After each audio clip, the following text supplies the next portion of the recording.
In just a few hours, President Trump is expected to land in Turkey for the NATO summit, where ending the war between Ukraine and Russia is expected to be at the top of the agenda.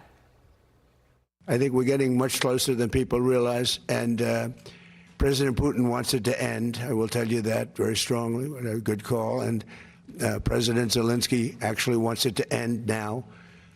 And we're going to be going to NATO, and we're going to be talking about it. And I think we're going to get it. I think we're going to get it ended. It's been a terrible situation.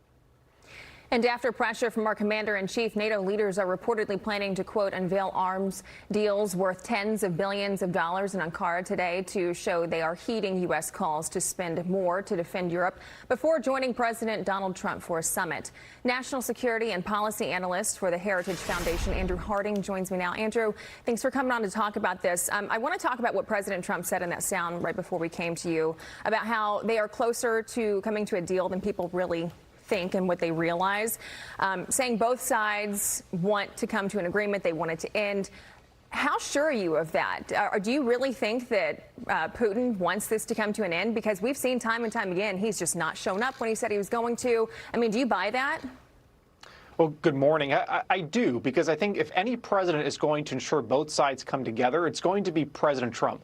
That's not to say that any type of ceasefire or a pause in fighting is easy. Clearly, it hasn't been. But the president has a strong track record, certainly in the second administration, in securing pauses in fighting, ceasefires, even long-term stoppages in fighting between different countries around the world or different parties around the world, whether that's with Israel and Hamas, that's India and Pakistan, or certainly more recently with the United States and Iran here. The president is very much focused on seeing diplomacy prevent conflict from becoming bigger issues. But importantly, this is why the president continues to make clear that NATO allies, particularly in Europe, need to step up for the defense to make sure that as diplomacy can happen on the side, and obviously it's happening behind the scenes, we'll learn more as anything comes out in the public space, but it's important that we also have Russia understand that NATO will defend itself, that NATO is capable, has the necessary arms and munitions to protect itself, and can deter any Russian aggression in the event that Russia believes it should act more aggressive.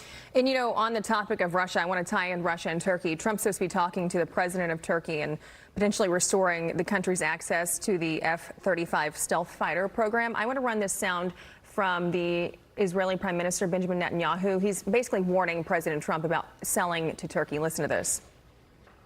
Turkey is a great country, but it's governed by a man who calls openly for the annihilation of Israel. I don't think they should be given F-35s or the engines for their fighter jets, because that'll upset the power balance in the Middle East, which is ultimately guaranteed by Israeli air superiority and also by, I think, by America's posture in the Middle East.